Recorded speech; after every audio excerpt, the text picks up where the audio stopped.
明末的农民起义军是如何参考三国水浒打仗的？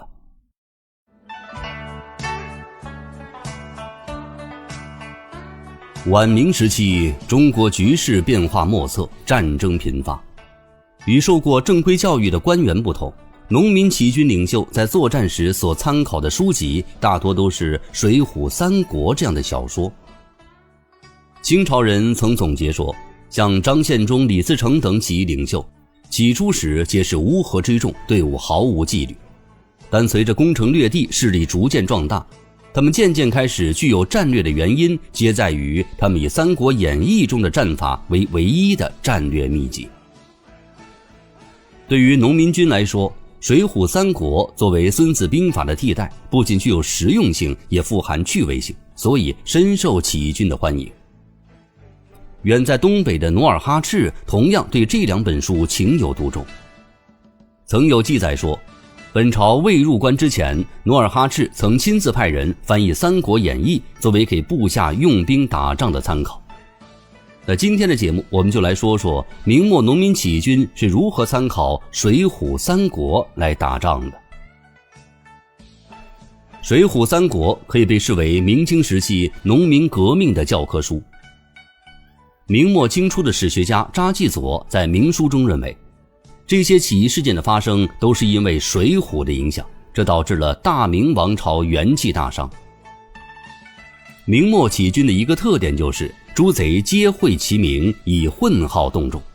其中以水浒中的人名作为混号的起义领袖多达40多人，比如及时雨、黑旋风、混江龙等最受欢迎。而与此相对，三国演义中的人物名号则多被明军将领所使用，比如曹操、张飞等等。张献忠和李自成也深受水浒影响。李自成自号奉天倡义大元帅，这一称号来源于水浒中的替天行道，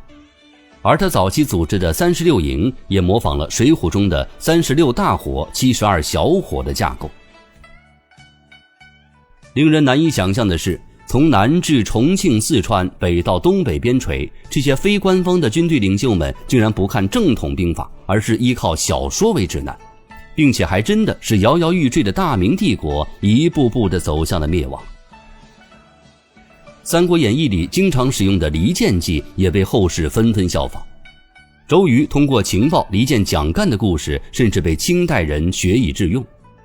比如皇太极仿效三国中周瑜离间蒋干之计，成功地离间了大明的袁崇焕。如果要比较三国和水浒哪个对当时的起义军影响最大，从战略层面来看，三国演义中的谋略具有更加长远的眼光，明显胜过水浒传。而在战术层面，这两者不相上下了。可是在思想动员方面，水浒略胜一筹。明清时期的许多起义军领袖，尤其是在军事动员当中，更多的借鉴了水浒传。明万历14年，山东发生了一起宗教组织的起义，虽然因泄密而被扼杀，但是在檄文当中出现了群英聚会，代天行道的字句。2年之后，安徽的刘汝国起义提出的口号也是劫富济贫，替天行道。天启年间，徐鸿儒则在白莲教的旗帜之下，试图复现梁山泊的故事。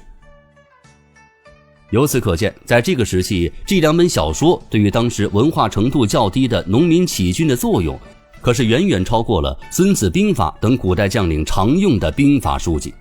这也算是那个时代一个独特之处了。